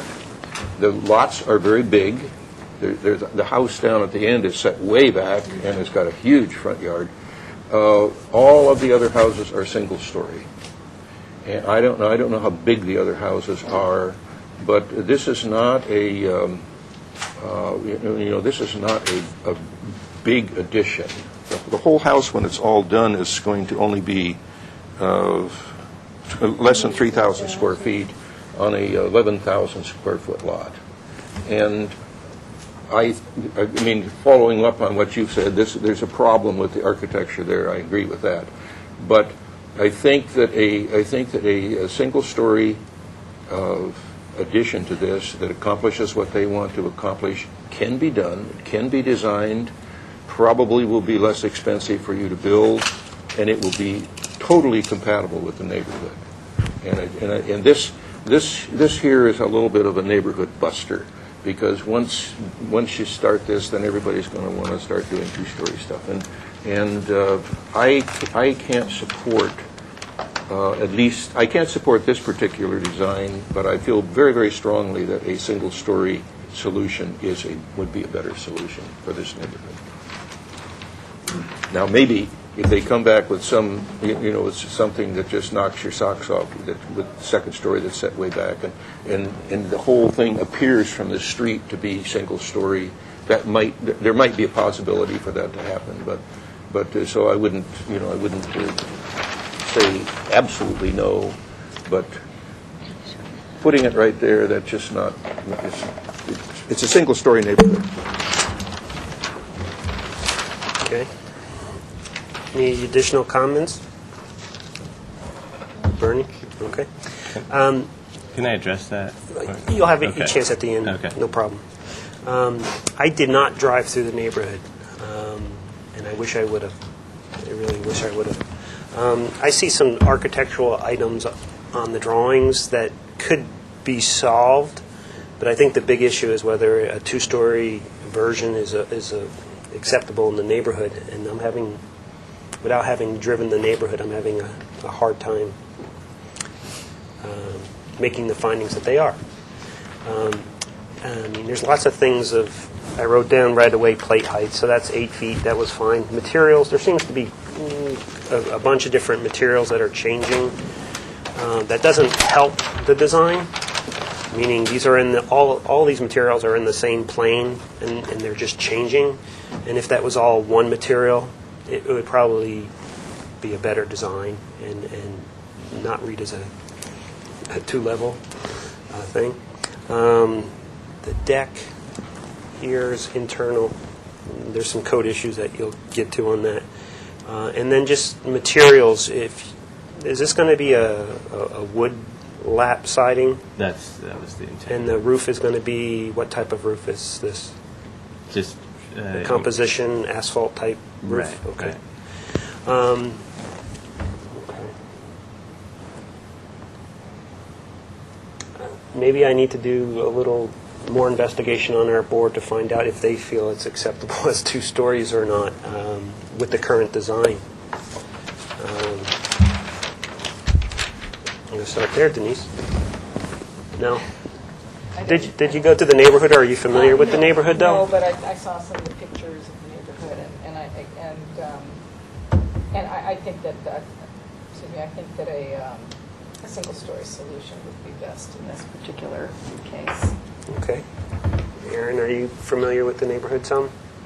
I'm familiar with the area, but not the Particular specific street, street. Are there views from the second story that you're trying? There's an apartment building behind us. Yeah. Which is this thing? Yeah. Here? Yeah. So there's a very large complex next to us. Yes, sir. I'd like to give you the when you get into the design of architecture, two-story composition is always much more difficult than single story. Single stories are much easier to handle architecturally. 2 stories are hard. You've got to fit that second story into a place, especially when you're in a single story neighborhood, so that it really composes with the house and it's set back, and there's all sorts of complexities in design to the second story, whereas a single story is they just a thing almost designed. You walk around your neighborhood and look at all these houses, and they just kind of design themselves at the single story level. So you're taking on a much tougher task. Now, maybe it can happen, but this definitely is not an acceptable solution. at least for me. So I'm going to continue. Bernie, if you could comment kind of on the two-story, one-story, if you think a two-story solution would work in this neighborhood? I think I'll just agree with what Bill and Denise said. I'd like to see that you would come back to us and explore the option of keeping the expansion all at the same level. Okay. Tony, just kind of a clarification. If this applicant came back with a 76% FAR, one-story, less than 17 feet, would they even be sitting here? No. No. We wouldn't look at it. Wouldn't even look at it. Highly unlikely, unless it was over 17 feet, that you would even need this board's approval. Also, there wouldn't be an FAR. FARs don't apply to one-story houses either. So you could build bigger. Your life. I just was giving you the option. Well, I think the bottom line is that the two-story as it's designed here is not going to be approvable from the board here. Bill mentioned there may be a solution of a two-story pushed back or reduced or And the reason... Yeah, sorry. please comment now. The reason that we kept it over here is, well, for one, the houses directly, to the west are set up above a little bit. For one, they're 3 to 4 feet above the grade, Okay. the pad elevation, and then the house. So it kind of. This is a better. So this is a single-story house. It's set up above. This is also set up above, even higher. This is probably and I think below, this right? is two-story, and this is probably So below. step down. And then we have the two-story apartment complex. So we thought that keeping it on this side of the house would benefit. I wouldn't rule, just as Bill mentioned, I wouldn't rule out a two-story version that could be approved. Just something maybe different than. But something, either pushed back or stepped or just a better piece of architecture. Because our original thought, the first time we went through this, we thought, we'll just put two-story all the way across. And I think you made the right choice there. Yeah, and so that's why we made that concession. Okay, So we can figure something out. I don't think we have any support on the board for this design. How would you like to proceed? Would you like to go and try a two-story version, or would you like? We'll probably relook at it and see if we can make something work. With a one-story? We'll probably look at both options. Okay. One story and maybe a two-story, just less. Mr. Chair, I'll make a motion for a 2 weeks continuance for the applicant to restudy the design, looking at a one-story solution or an alternative two-story solution. And they might, in our guidelines, we have a number of pictures of two-story, second-story additions that were put on that are very, very acceptable, the way they compose. And you need to do some studying of that. You need to learn from what other people did that works. So that's a motion for a two-week continuance. Is there any second of the motion? Second. Okay. Under comments, that's what I was going to ask. The deck is interior, right? No, we were asking about the 2-week continuous. May be a little energetic, but I wanted them to. Well, how about an indefinite continuance? It's up to you. We can have you come back in 2 weeks, but you'd have to have a total redesign almost in 2 weeks. Yeah, why don't we leave it open? Okay, so the indefinite continuance. So we had a motion. We had a second. Any additional comments? Were you going to comment about the railing, about the deck? Code issue there or something? I made a comment that there's some building code issues that you'll have to look at eventually for the deck, but that's not really significant right now. That's the only comments. I'll take a vote. All those in favor of the motion? Aye. All those opposed? So the motion is an indefinite continuance. Could you add some comments specifically so we can pin down a concise motion regarding the acceptability? Bill mentioned a one-story version, to have the applicant study a one-story version. I don't know if your motion said anything about it. I said there's a possibility if there's one story, they don't have to come back to us. Maybe, yeah. Two story, they need to at least review they need to review our guidelines and look at some of the pictures there. Staff might be able to give them some further assistance in going out and looking at some other very acceptable second-story additions that were put on single-story houses that compose properly. Composition is a very important thing in architecture. Mr. Chair? Yes. Under discussion, though, Bill, so we're saying that the neighborhood doesn't have any two-story homes yet. And are Exactly. we saying that our guidelines would allow us to make the findings and have one, or are we saying no? When I go out on a site visit and I look at something like this, my first reaction was, looking at all the other houses on the street, no, a second-story addition isn't going to be compatible. But then I said, but it all depends on the architecture.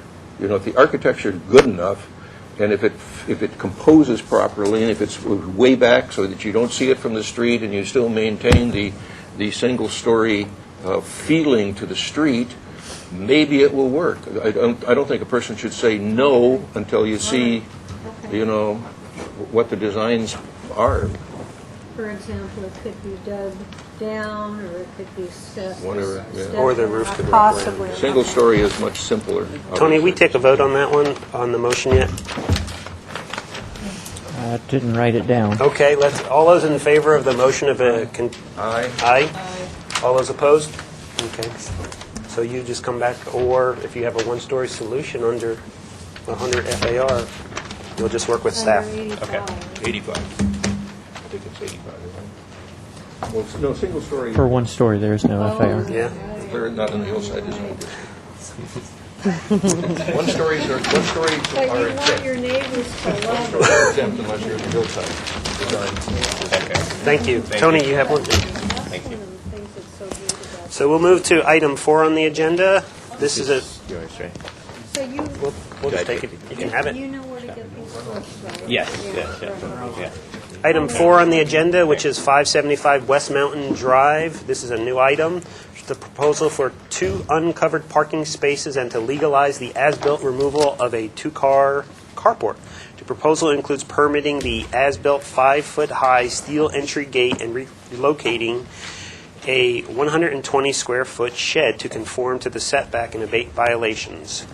The proposed total of 2,413 square feet on the 1.2-acre lot in the Hillside District is 48% of the maximum guideline floor-to-area ratio. Action may be taken on this project. If you could introduce yourself to the board. Yep. This is Rod Britton. I'm the architect for David Unger and Jill Stein. Okay, welcome.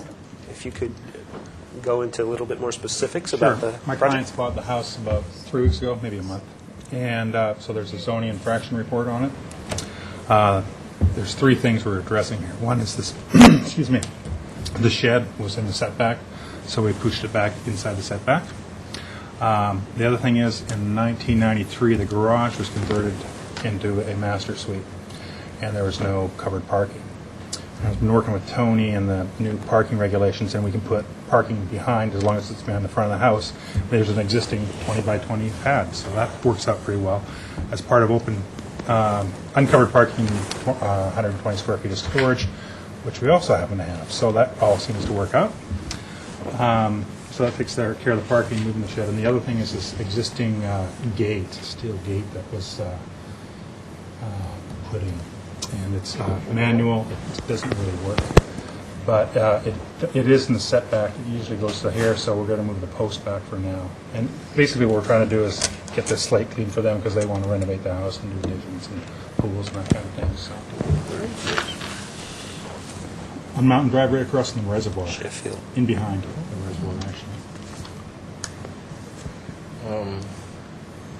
Do you want to go to the applicant, go through the drawings? There's only one drawing. Okay. Chair, I'm going to step down on this because I'm a very close neighbor. Okay. Right up around the corner on Las Canoas. We still have a quorum, I believe. All right. Okay, and our staff has left as well, it looks like. Where's the rubber stamp? All of the rats leave the sink. Okay, so we're going to kind of wait a little bit on public comment right now. Well, I can open up public comment. There's, We're so late. well, I see nobody in the audience for public comment, so I can reopen it if there's some letters there, or I can just wait for the staff to come back. Yeah, and we'll open it up when staff comes back, but at this point, we can maybe open up our question period. Sure. To the board. So is the gate, you're just moving it back? No, we're just going to leave it in the same place. It's back 20 feet? Yeah, it's the front of the gate is, the post is about 3 feet in, so we're just going to move the post in for now. We're basically, like I said, we're just trying to get rid of the zoning infraction so we can Move forward. I think they're going to take the master suite back out and actually put the garage back there. Master suite, there's a whole bunch, but as I say, they just bought it and I'm just trying to help them out. Right, okay. And then the shed that, it's a sheer, one of those tough It's- sheds kind of thing. Oh, yeah, and it's already moved. Yeah, they've already moved it. Yeah. Did everybody see the photographs? This is the shed that's moving. This is the gate. Yeah. Well, I tried to close the gate for the photograph and it wouldn't go, so it's on its last legs. So Tony, we kind of, we skipped public comment, but we were going to go back to it. Okay. I'll open up public comment. There's nobody in the audience that we see, but I didn't know if there was any letters. We did get a letter in opposition from Paula Westbury. And that's the only letter? Yeah. Okay, thanks. What's that in opposition to? I know she's the one that writes all the time, right? But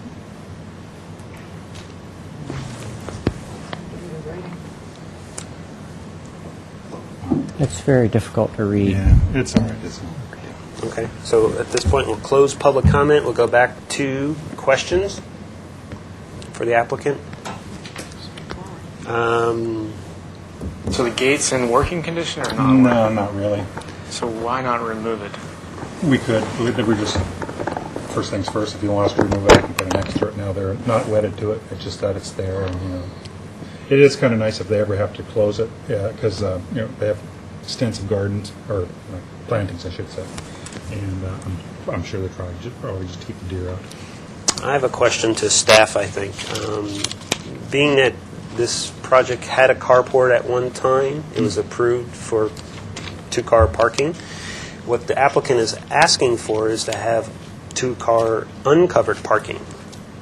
And is that sort of the new guidelines that we were discussing? Yeah. Okay, so this That is... came out of this NPO review that Yeah, we just completed. The NPO review. So, I bet that's the biggest question to me, is whether or not that's acceptable to the board. This is our first test challenge. And so, Tony, is it true? What's that? So no covered parking whatsoever of any sort is required? If you are less than 80% of the max FAR, and you can find that it's compatible with the neighborhood, it can't be in the front yard, and it has to be screened. I just went to print out the new ordinance, but my computer died when we lost the power a little while ago. So. Well, that's it. That's the same one you gave me. But Oh, okay, good. Yeah. Denise? Yes, well, it seems to fit the criteria. It's way toward the back of the lot. It's not visible from the street. And keep in mind that the intention here is just to get rid of any zoning violations. They're going to probably add a two-car garage at some point, so if not a bigger one. So, Well, we're going into comments, I guess, so that's fine. oh, sorry. That's okay. Well, that does bring up a comment then. Okay. Mr. Chair, is Tony, so if what we're doing right now with this no parking requirement, is that going to be continued with any new plans, or are they going to revisit the parking covering then? We have to make the findings that what we see on this plan is acceptable, regardless of what's going to happen in the future. I know part of the findings for the NPO were that it was adequately screened. yeah, there's one more photo over Let's here. get the photos and see. And it's funny because when I was thinking about the NPO guidelines and making a judgment, this was actually not the type of project that I was thinking about that it would be applicable to. I thought it was going to be a very constrained lot and that it was hard to find a garage area. It doesn't look very hard at all to find a garage area on this No, property. they will, yeah. But we can't go on what they will. Right. So I could not accept this as a proposal for uncovered parking, as far as I'm concerned, because it's very easy to get a garage on this lot. That's just my 2 cents. I think your reasoning is if it were all landscaping were to burn in a fire and be exposed to public No, view, it's just or- that, I mean, the zoning ordinance is created such that it was a special case of maybe not being able to fit the garage on the property, but this is a large lot with area to build a garage. So that's just my 2 cents. I but- understand, Mr. Chair, but I guess what my contention is that so if we decline and make them build a garage there on that 20 by 20 spot, they're intending to come back with, under review for all kinds of changes anyway with a new garage, and so we're going to make them build something temporarily? I don't know. Well, maybe That doesn't make sense to me. Well, I agree with you, but I was just addressing the ZIR just so that we, so we can clear it. It does meet the criteria. It is screened. It is behind the front of the house. Et cetera, et cetera. Is there any way we could condition, like we understand you're trying to clean it up, but is there any way we could condition what we see next time, that if it is a new project or a altered remodel, that it does go back then to it'll have having to meet the required garage parking? But criteria. it doesn't. No, it doesn't. No.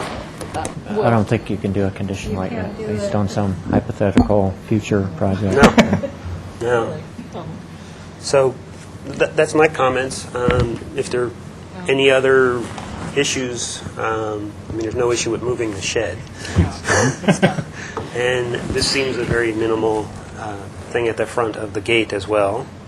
So the board has to make a motion whether or not this is an acceptable parking solution for this area. And I'm just thinking of one more thing, one more complication is, so because there's no covered parking requirement down the road, the FAR of this house doesn't have to include any garage parking or anything at That's all. true. I was thinking it was a very constrained lot, and when you have larger Less than lots, 20% of FAR, so we could build quite a large garage at some point, or a huge addition. I mean, as far as that kind of stuff goes. Mr. Chair, I guess you could basically think in terms of applying the NPO findings to that number 5. Okay. So I'll just read it so that people at home, the location of the parking and design of the screening shall be reviewed and approved by the Single Family Design Board or Historic Landmarks if as applicable. And that's why the gentleman's here.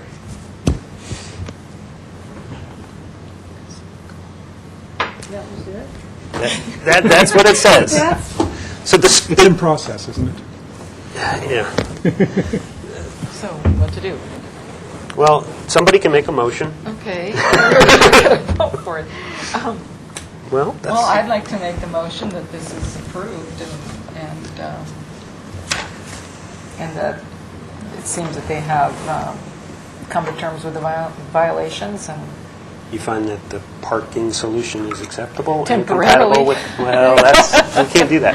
And we have Well- to say it's permanently acceptable. permanently acceptable. No matter what happens to the future development.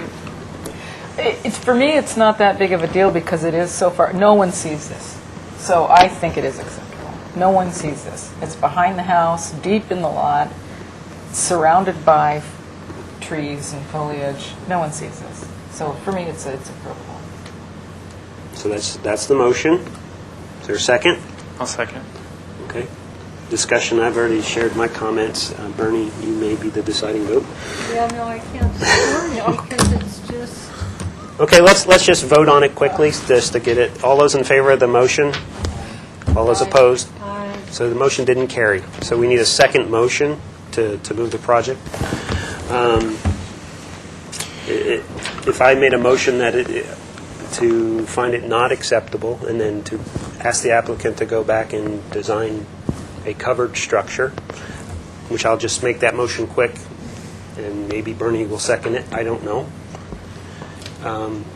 Bernie, would you be willing to second a motion for the applicant to study a covered solution for parking?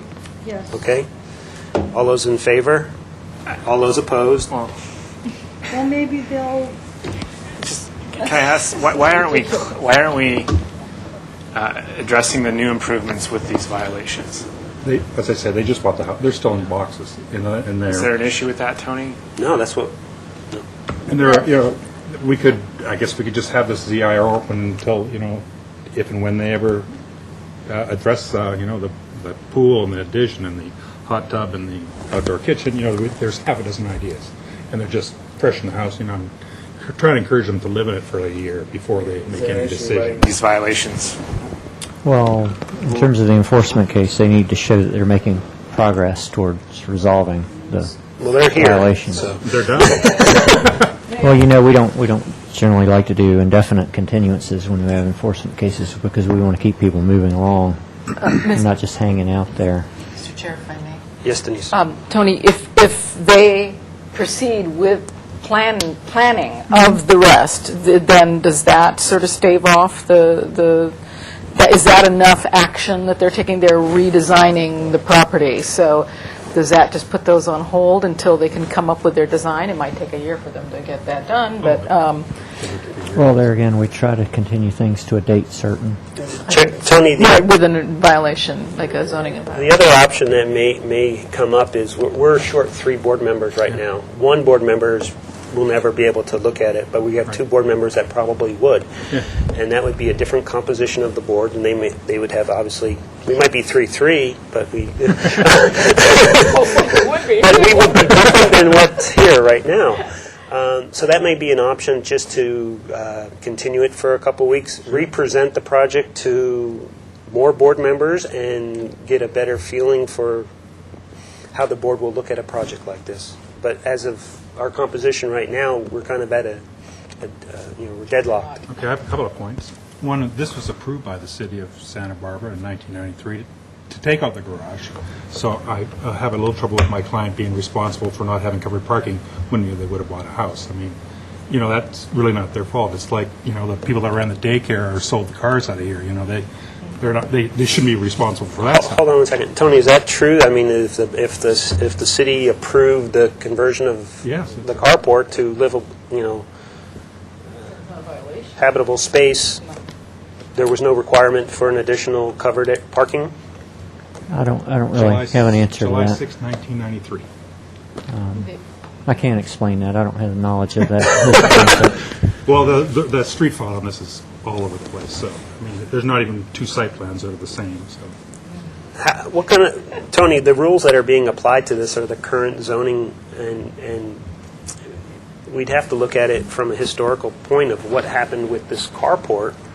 If the city approved them to remove it, basically, then I'm not sure why it's coming up as a zoning enforcement. yeah, I'm not sure why it is either. Well, the way I understand it, if let's say that, I'm not saying any of this is true, just hypothetically, if that conversion, there was some oversight, somebody missed the fact that they should have had covered parking. It was like, oops, we did this conversion, but they should have had covered parking, and that was discovered by ZIR, we would still point it out as a zoning violation. And it would be enforced even if it was missed? Yeah. So Yeah. That doesn't seem fair. I have a question again.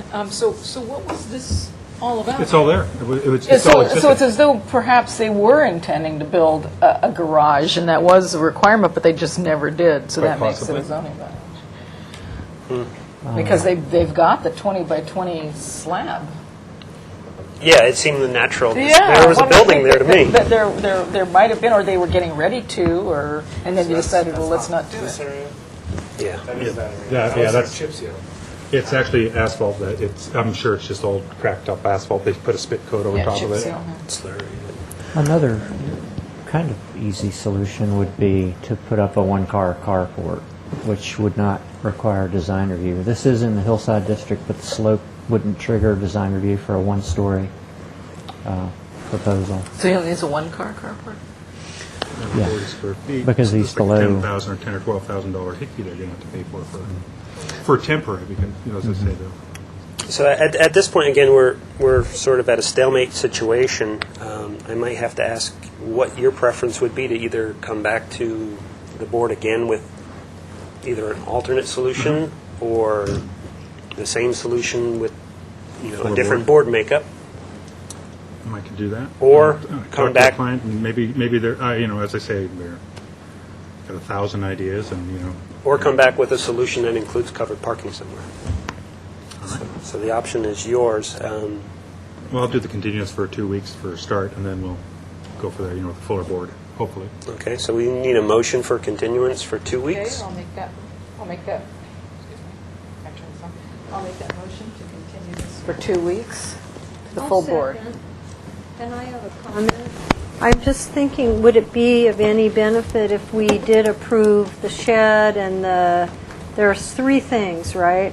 The shed, the gate, and the parking. And if so, the shed and the gate, and then we let, in our comments, we let somebody at the city know that this really is sort of a test case, and we're a little bit confounded with whether, maybe somebody else can figure it out.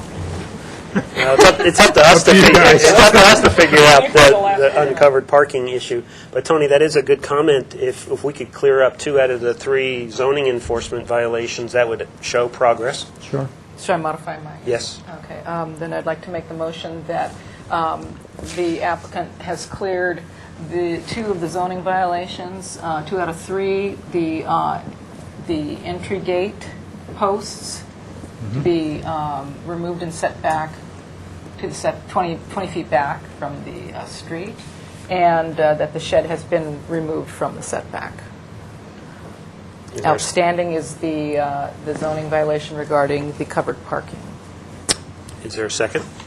Second. Under discussion, because this gate was done without a review, and if it was a single story, maybe we wouldn't even gotten review, but the design of that gate is acceptable to the board? No. Sorry.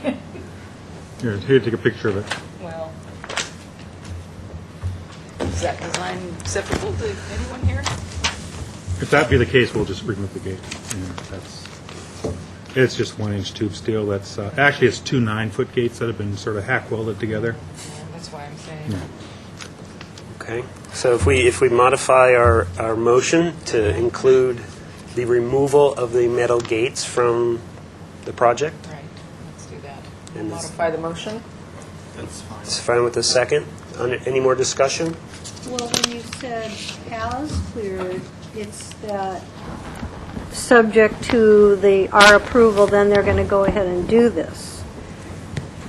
Wait, Tony, you wrote down what... We don't need to clear up those issues right now. You can just make comments to the fact that you're okay with the gate being removed and the shed being moved. Relocated.